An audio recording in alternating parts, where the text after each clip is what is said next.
ꯂꯨꯞꯈ꯭ꯔꯁꯨ ꯏꯔꯣꯟꯗ ꯂꯦꯡꯗ꯭ꯔꯕ ꯑꯩꯈꯣꯏꯒꯤ ꯂꯟꯅꯤ ꯅꯈꯣꯏꯁꯦ ꯂꯦꯡꯗ꯭ꯔꯕ ꯑꯩꯈꯣꯏꯒꯤ ꯂꯟꯅꯤ ꯅꯈꯣꯏꯁꯦ ಶ್ರೀದಯಾ ನಾದಯಾ ಶ್ರೀದಯಾ ನಾದಯಾ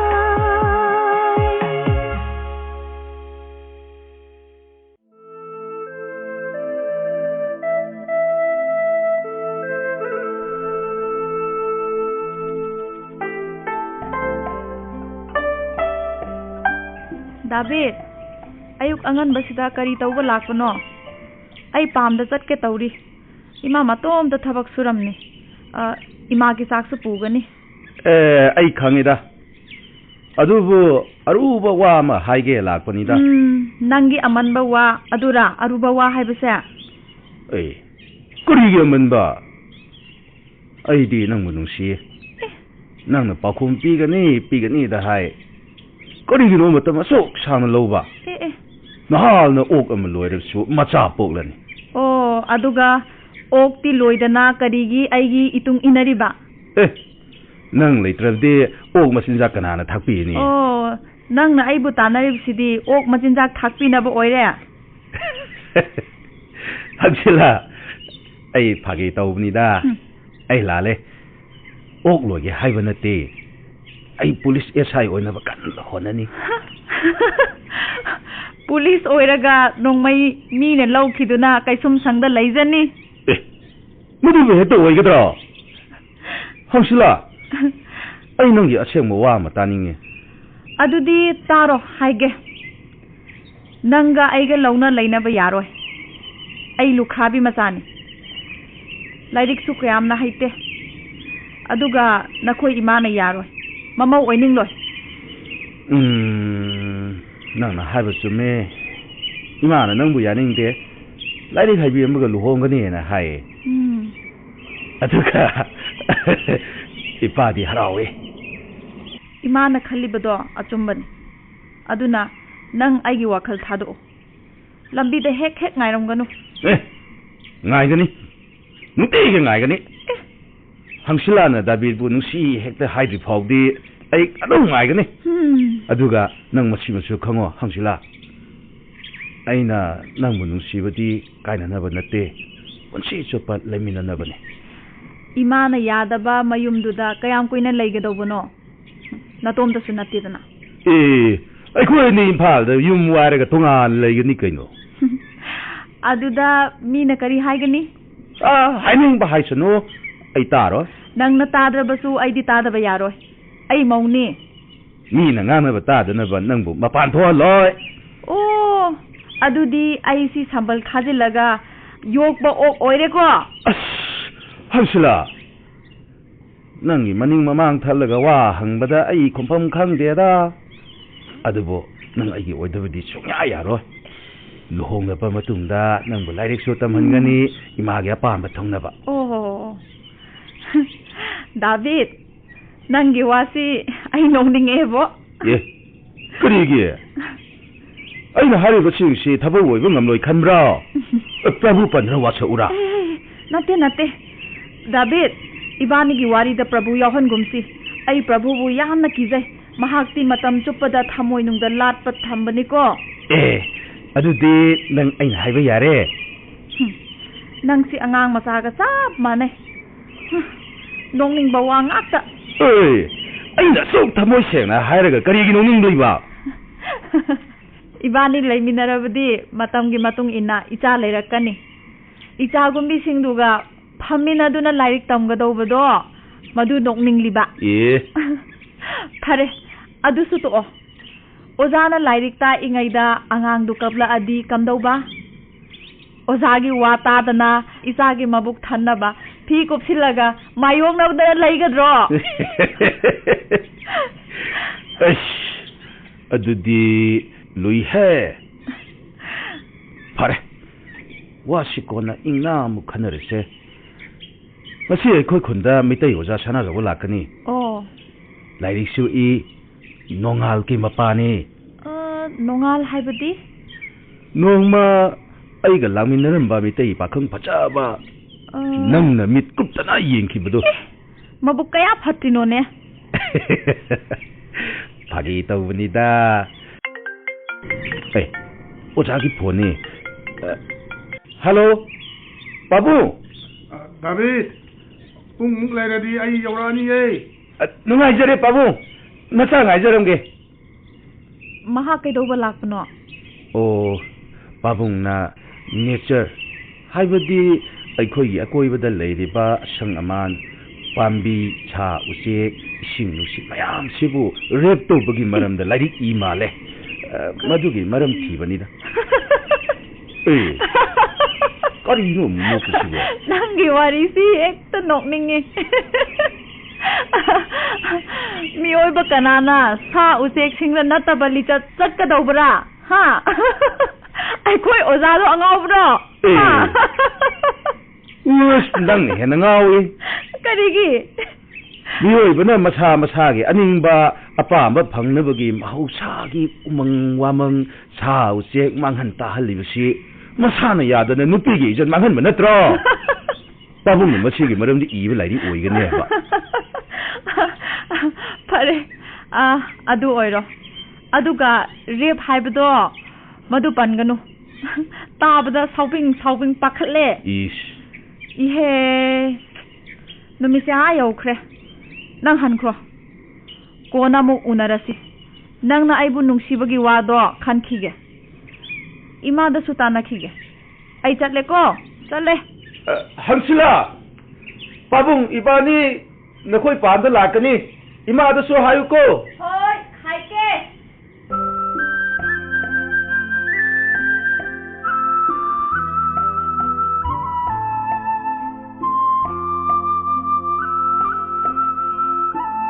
ꯍꯪꯁꯤꯂꯥ ꯏꯃꯥ ꯉꯁꯤꯗꯤ ꯀꯔꯤ ꯌꯦꯟꯁꯥꯡ ꯊꯣꯡꯂꯛꯏ ꯏꯃꯥꯅ ꯄꯥꯝꯕ ꯄꯥꯟꯒ ꯑꯣꯛꯁꯥ ꯑꯀꯪꯕ ꯀꯨꯞꯅ ꯁꯨꯒꯥꯏꯔꯒ ꯊꯣꯡꯉꯦ ꯑꯣ ꯍꯥꯎꯒꯗ꯭ꯔꯥ ꯈꯪꯗꯦ ꯁꯣꯏꯗꯅ ꯍꯥꯎꯅꯤꯌꯦ ꯏꯃꯥ ꯗꯥꯕꯤꯠ ꯍꯧꯖꯤꯛ ꯑꯩꯈꯣꯏ ꯄꯥꯝꯗ ꯂꯥꯛꯀꯅꯤ ꯇꯝꯄꯥꯛꯀꯤ ꯑꯣꯖꯥ ꯑꯃꯁꯨ ꯌꯥꯎꯔꯛꯀꯅꯤ ꯍꯥꯏꯌꯦ ꯃꯈꯣꯏꯗꯤ ꯀꯔꯤꯒꯤ ꯂꯥꯛꯄ ꯈꯪꯗꯦ ꯑꯣꯖꯥꯗꯨ ꯂꯥꯏꯔꯤꯛ ꯏꯕ ꯃꯤ ꯑꯣꯏ ꯃꯥꯜꯂꯦ ꯏꯁ ꯑꯗꯨꯗꯤ ꯃꯈꯣꯏ ꯂꯥꯛꯇ꯭ꯔꯤꯉꯩꯗ ꯆꯥꯛ ꯆꯥꯊꯣꯛꯑꯁꯤꯀꯣ ꯂꯥꯛꯑꯣ ꯏꯁꯤꯡ ꯅꯛꯄ ꯂꯣꯛ ꯃꯄꯥꯟꯗ ꯆꯥꯔꯨꯁꯤ ꯏꯃꯥ ꯗꯥꯕꯤꯠꯀꯤ ꯃꯔꯝꯗ ꯑꯩꯅ ꯉꯔꯥꯡ ꯍꯧꯗꯣꯛꯄꯗꯣ ꯀꯔꯤ ꯈꯜꯂꯒꯦ ꯃꯥꯅ ꯍꯪꯗꯨꯅ ꯉꯥꯛꯇ ꯂꯩꯔꯕ ꯍꯪꯁꯤꯂꯥ ꯅꯍꯥꯛ ꯇꯤꯡꯉꯨꯔꯥꯒꯤ ꯑꯃꯠꯇ ꯄꯣꯛꯄꯤ ꯏꯆꯥꯅꯤꯀꯣ ꯋꯥꯐꯝꯗꯣ ꯃꯨꯟꯅ ꯈꯟꯅꯈꯤꯁꯤ ꯅꯪꯒꯤ ꯑꯋꯥ ꯑꯅꯥ ꯃꯇꯝꯗ ꯅꯇꯨꯡ ꯂꯦꯞꯀꯗꯕꯗꯤ ꯏꯃꯥꯇꯅꯤꯀꯣ ꯃꯁꯛ ꯃꯨꯟꯅ ꯈꯪꯗꯅ ꯎꯍꯩ ꯑꯃ ꯄꯠ ꯍꯦꯛꯇ ꯊꯜꯂꯒ ꯆꯥꯕ ꯆꯨꯝꯔꯣꯏꯀꯣ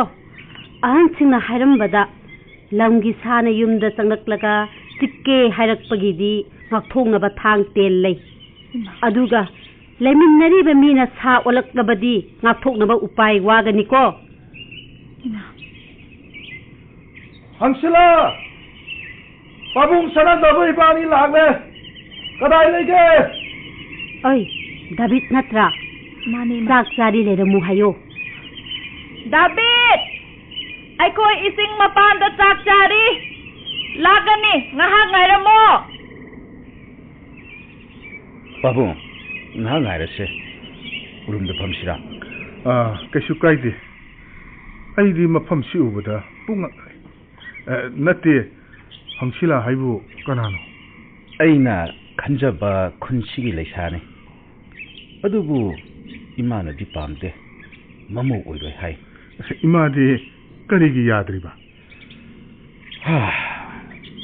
ꯃꯍꯥꯛ ꯂꯥꯏꯔꯕꯤ ꯂꯨꯈ꯭ꯔꯥꯕꯤ ꯃꯆꯥꯅꯤ ꯂꯥꯏꯔꯤꯛꯁꯨ ꯀ꯭ꯂꯥꯁ 5-6ꯇꯅꯤ ꯇꯝꯍꯧꯕ ꯑꯣ ꯑꯗꯨꯒꯤꯔꯥ ꯄꯥꯝꯁꯤ ꯃꯈꯣꯏꯒꯤꯔꯥ ꯃꯥꯅꯤ ꯆꯤꯛꯈ꯭ꯔꯕ ꯆꯤꯡꯅꯨꯡꯁꯤꯗ ꯃꯃꯥ ꯃꯆꯥ ꯈꯛꯇ ꯊꯕꯛ ꯁꯨꯗꯨꯅ ꯄꯨꯟꯁꯤ ꯂꯥꯟꯊꯦꯡꯅꯔꯤ ꯑꯣ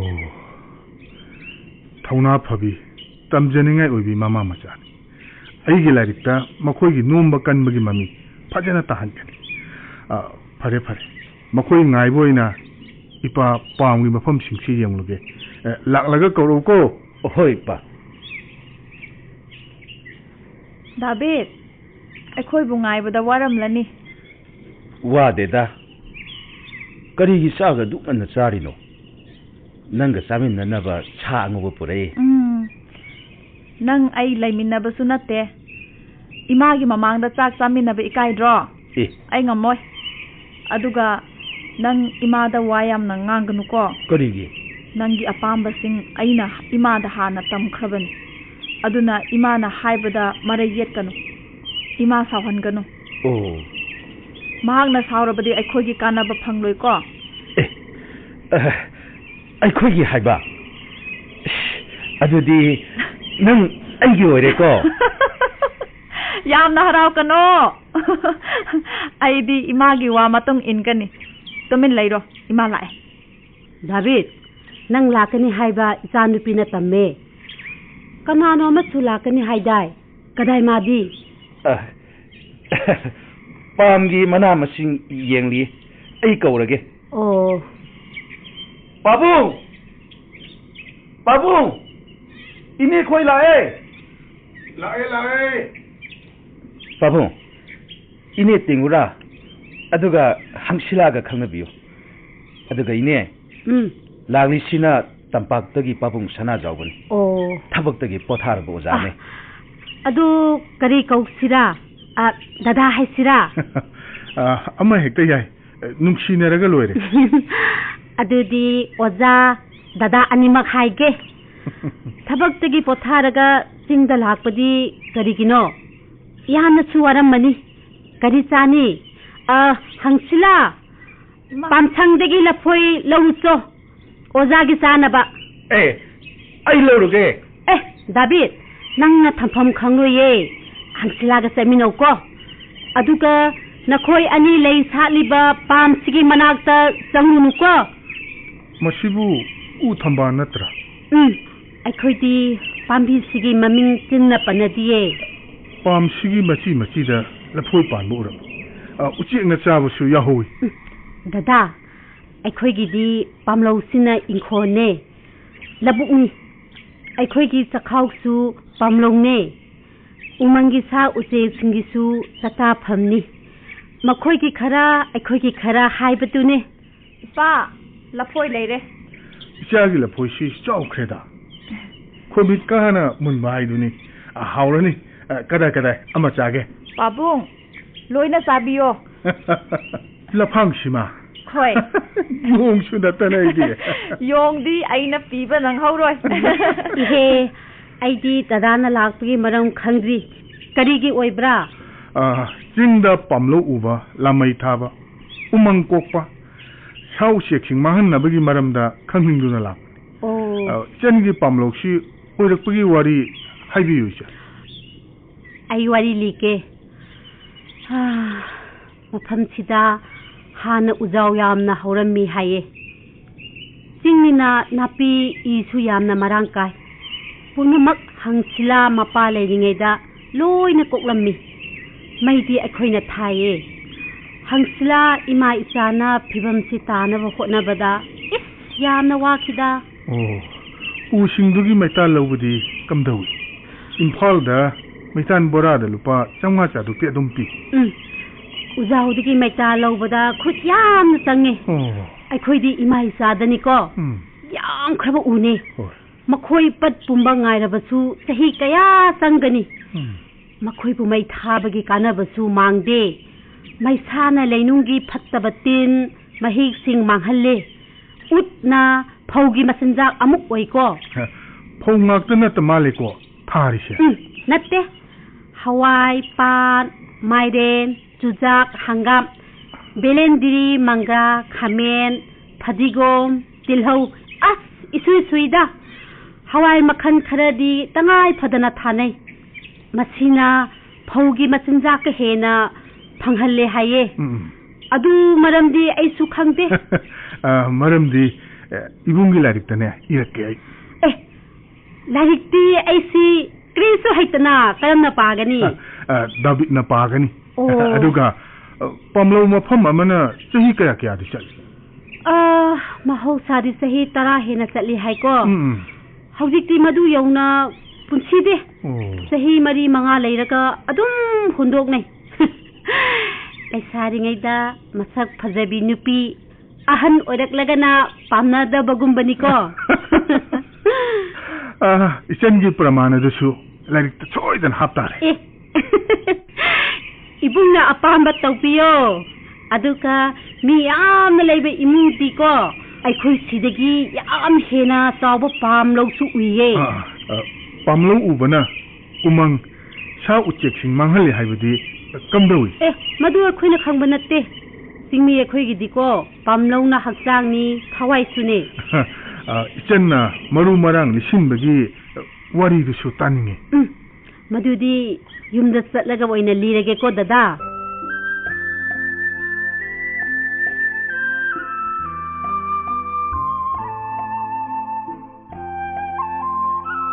ꯗꯗꯥ ꯃꯁꯤ ꯑꯩꯈꯣꯏꯒꯤ ꯌꯨꯝꯅꯤꯀꯣ ꯅꯣꯛꯅꯕꯤꯅꯣ 이몽ꯗ ꯐꯝꯁꯦ ꯃꯄꯥꯟꯗꯗꯤ ꯅꯨꯡꯁꯤꯠ ꯁꯤꯠꯂꯦ ꯌꯥꯝꯅꯁꯨ ꯏꯪꯒꯅꯤ ꯑꯩꯈꯣꯏꯒꯤꯗꯤ ꯅꯨꯃꯤꯠ ꯅꯦꯝꯊꯈꯤꯕꯒ ꯑꯏꯪꯕ ꯅꯨꯡꯁꯤꯠ ꯍꯦꯛꯇ ꯌꯧꯔꯛꯏ ꯆꯥꯛꯈꯨꯝꯗ ꯃꯩ ꯇꯤꯛꯂꯒ ꯋꯥꯔꯤ ꯁꯥꯁꯤꯀꯣ ꯃꯤ ꯑꯅꯤ ꯈꯛꯇ ꯂꯩ ꯍꯥꯏꯔꯒ ꯆꯥꯛꯈꯨꯝꯗꯤ ꯌꯥꯝ ꯆꯥꯎꯏ ꯑꯩꯈꯣꯏꯒꯤꯗꯤ ꯆꯥꯛꯈꯨꯝ ꯆꯥꯎꯗꯕ ꯌꯥꯗꯦ ꯃꯊꯛꯇ ꯊꯝꯂꯤꯕ ꯃꯌꯥꯝꯁꯤꯒꯤ ꯁꯔꯨꯛꯁꯨ ꯂꯣꯏꯅ ꯌꯥꯎꯔꯤ ꯀꯔꯤ ꯀꯔꯤ ꯊꯝꯃꯤꯒꯦ ꯄꯔꯦꯡ ꯄꯔꯦꯡ ꯌꯥꯜꯂꯤꯁꯤ ꯆꯨꯖꯥꯛ ꯅꯠꯇ꯭ꯔꯥ ꯊꯨꯝꯃꯣꯛꯇ ꯊꯝꯕꯗꯤ ꯀꯩꯗꯧꯏ ꯑꯗꯨꯝ ꯇꯧꯔꯗꯤ ꯇꯤꯟꯅ ꯍꯔꯥꯎꯋꯦ ꯆꯥꯛꯈꯨꯝꯒꯤ ꯃꯩꯁꯥ ꯃꯩꯈꯨꯅ ꯇꯤꯟ ꯇꯥꯟꯊꯣꯛꯏ ꯃꯀꯨꯁꯨ ꯌꯥꯎꯔꯤꯗꯅ ꯑꯗꯣ ꯏꯅꯦ ꯃꯅꯤꯄꯨꯔꯗ ꯑꯥꯔꯃꯤ ꯋꯥꯔ ꯌꯥꯝ ꯌꯧꯔꯛꯑꯦ ꯍꯥꯏꯕꯅꯦ ꯏꯅꯦ ꯑꯩꯈꯣꯏꯗꯗꯤ ꯂꯥꯛꯇ꯭ꯔꯣ ꯀꯔꯤ ꯍꯥꯏꯕ ꯃꯗꯨꯅ ꯀꯔꯝꯕ ꯃꯈꯜꯒꯤ ꯈꯨꯠꯂꯥꯏ ꯄꯥꯏꯕꯅꯣ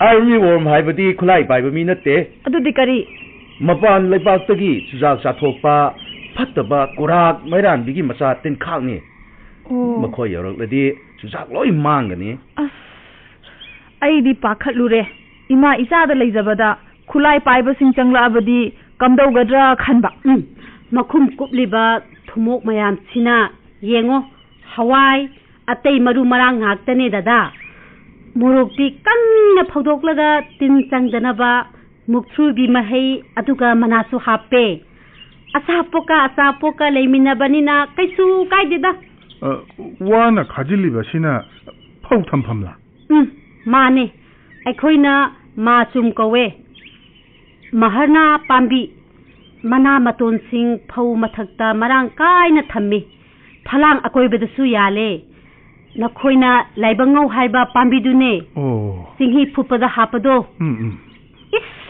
ꯃꯈꯣꯏꯒꯤ ꯃꯅꯝꯗ ꯇꯤꯟ ꯐꯧꯖꯨꯝ ꯂꯩꯕ ꯇꯜꯂꯦ ꯗꯗꯥ ꯂꯩꯄꯥꯛꯀꯤ ꯑꯏꯪꯕ ꯃꯅꯤꯟ ꯐꯪꯗꯅꯕ ꯋꯥ ꯊꯥꯔꯒ ꯃꯊꯛꯇ ꯁꯟꯊꯤꯒ ꯂꯩꯄꯥꯛꯀ ꯌꯥꯅꯔꯒ ꯑꯃꯨꯛ ꯋꯥꯏ ꯇꯩꯁꯤꯜꯂꯦ ꯑꯗꯨꯒ ꯀꯪꯂꯒ ꯐꯧ ꯍꯥꯞꯄꯅꯦ ꯐꯧ ꯂꯤꯠꯇꯅꯕ ꯃꯗꯨꯁꯨ ꯃꯔꯝ ꯑꯃꯅꯦ ꯑꯗꯨꯒꯅꯦꯀꯣ ꯗꯗꯥ ꯇꯤꯟꯁꯤꯡꯅ ꯁꯟꯊꯤ ꯃꯅꯝꯁꯨ ꯇꯨꯀꯠꯆꯩ ꯏꯄꯥ ꯏꯄꯨꯁꯤꯡꯅ ꯃꯔꯨ ꯃꯔꯥꯡ ꯂꯤꯠꯁꯤꯟꯅꯕ ꯐꯖꯕ ꯊꯧꯔꯥꯡ ꯃꯌꯥꯝ ꯑꯃ ꯊꯝꯕꯤꯔꯝꯃꯤꯗ ꯑꯩꯈꯣꯏꯅ ꯏꯟꯕ ꯉꯝꯗꯕꯅꯤꯀꯣ ꯑꯗꯣ ꯏꯆꯟ ꯉꯁꯥꯏ ꯍꯪꯁꯤꯂꯥꯒ ꯗꯥꯕꯤꯠꯀ ꯎ ꯊꯝꯕꯥꯜ ꯃꯈꯣꯡ ꯆꯪꯒꯅꯨ ꯍꯥꯏꯕꯗꯨꯕꯨ ꯀꯔꯤꯒꯤꯅꯣ ꯃꯗꯨꯒꯤ ꯋꯥꯔꯤꯁꯨ ꯂꯩꯌꯦ ꯊꯥꯏꯅ ꯁꯨꯁꯨꯔꯣ ꯑꯗꯨꯒ ꯂꯩꯁꯤꯂꯥ ꯀꯧꯕ ꯃꯇꯩ ꯃꯅꯥꯎ ꯑꯃꯅ ꯄꯥꯝꯗ ꯊꯕꯛ ꯁꯨꯔꯤꯉꯩꯗ ꯀꯣ ꯀꯩꯖꯥꯎ ꯑꯃ ꯂꯥꯛꯂꯒ ꯁꯨꯁꯨꯔꯣ ꯆꯥꯈꯤ ꯂꯩꯁꯤꯂꯥꯅ ꯊꯕꯛ ꯁꯨꯕꯒꯤ ꯊꯥꯡꯅ ꯀꯣ ꯀꯩꯒꯤ ꯃꯉꯛ ꯀꯛꯑꯦ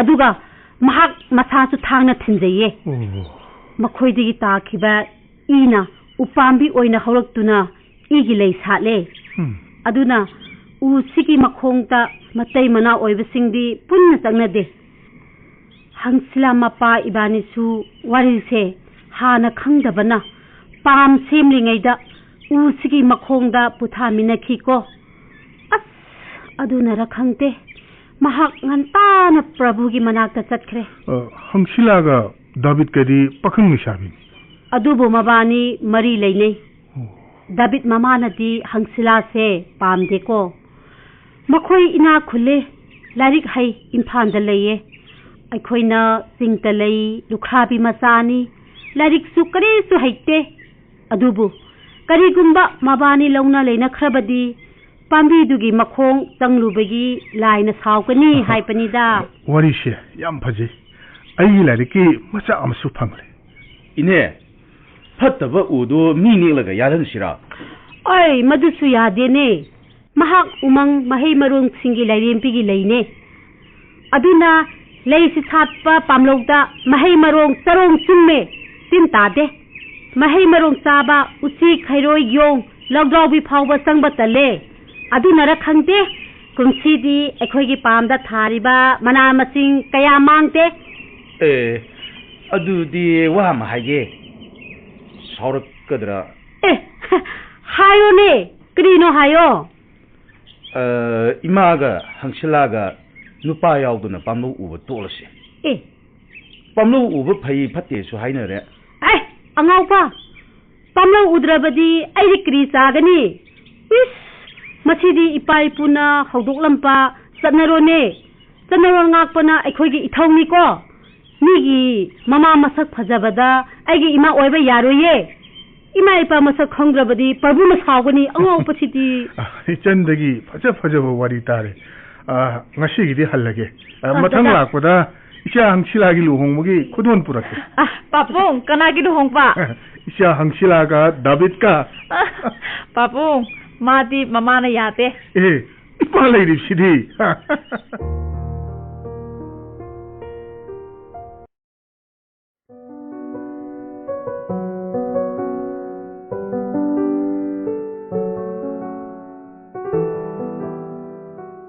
फाइसिला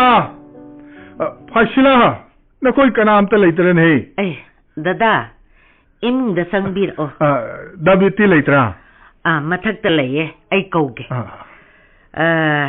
अखोई खुंद चलुबदी कमदवे नुंगाई बिरकपरा याम नुंगाई खरे अइने खंगबो वारी मयाम हम तारे अदुगा नुंगाइनबो वारी मरकता नुंगाइतबा मसु लोइनरै मदुगिनी अइने लाई कदोब यावरे खुलगी मीसिंगना दादाबो ताथी तावैना तौरकप्रा अदु अरदी आई चटके आई खतनगे ngaiko खतनगदोरिबसे इचलगा खुलगी मीगा नते दाविद मामा फाइसिलागा सना जावबगनी हिबुंगा आइगदी करिगी खतनगनी यकनबसु नत्तना सही खुदिंगी इबुंगना आइबु हियांगैगी थादा चा कौबी अदुगा अखोइगी क्रिसमस ता इबुंगसु चिथदे असुम तौबसे मीनदी सिंगतम नुंगसिनबगी खुदमनि हाय अखोइनी नुंगसिनना लोइनरिबा सिगी सरुक खजिक्तंग हंगसिलागी सरुक तंबदी करि काय अदुगी ओइरे अदु ग्लाइबदुबु लाइबे लुई यामना लुई लुबसु हेलकनी दाविदना हंगसिलाबु लुना खले दादा ऐसु खंगे मागिदमक्ता अखोइना हाइनब नुपी अनि अहुम सुरबने हंगसिला नत्तना अतोप नुपीगा लुहोंग लोय हाइना सिखांग खांगे मंगोंदा कन्ना हाइजिलुरगा ऐसु मखोइ मपागा काइनो मासु हंगसिलागी वखल थादोके हाय अखोइ अनि फैदु तुमिने द्रो चले फाइसिला मुन्ना खलो नचा नुपा मतोमतन महाकना निंगब थुंगदबगी चैना अवाबदु उरगा नहाक निंगमलो दादा हंगसिला यामना इंग तपी अफब नुपीनी अदुबो महाक लाइरिक हाइते अखोइना लाइरिक हाइबी नुपी अमा इमौ ओइनिंगबने अदु करम तौसिगे नखोइदे लेरगा लाइक तमनमदी करी काय नखोइगी सेन थुम अवाट अपा थोइना लेते दादासु हंगसिलागी युम्बान खंगबने माबु करमना युमसिगी मौ ओइगनी नखोइगी मौ ओइदोरिसे मखोइगी उना सारगा लैबा इन मथक कुपा युमदो नत्ते इबुंगी बेमा फाइसिला नंगना आइबु नबुंगनी खल्लबदी नचागी मायुक लेपन मदुना वा हेना चौथोरकपा नत्तना कानगरबा मानते करम तौनी सिदी खल्लु पाबुंगी खोंजल ताबा फना कुइरे मथक्ता खुद थादोकपा यादबा थबक तौदुना लैरे चा थकपिरब्रो चादी नंगना लोनगदबने चा लोनबीनबा चाक थोंगनबा अमा खन्नरसे हाइबसु नंगना यादे मधु पुनमक्तु हंसिला तहनसी हाइबसु इमाना यादे बाबू हाई मही सेमलुगे यारे हौजिक थकली अदुदी चा ओइना थक्से Pabu ngai kho David ai sai nangi pabung sana yauringeda wa ama lepna se ima aingonda amanba polomdo amu thangat piran puba yam wai ai di lekhe ise aigi wa ta khone ima ge amanba wa du taningre haiba adudi ahan bagwa oina haige ko hayeng mak aikhoi gi khunda satse लुख्राबी ममा मचादुदा थीना चैबिगेरा मदुगी नत्ते ए इमाना हाइबदी मौ हाइरु साइबनी को कनादा कनागे मुक कहौबा हंगहौबा ए कनादा ओइगनी तिंगुरादा मचानुपी हंगसिला फाइसिलागी इमौ ओइरगे हाइगदबा हा अवोइबनी कोइमा अवोइबदा अचुम्बा यावबनी को थैंक यू इमा ai adudi faishila imung chu kun chat pa yaw ge oh hey yaw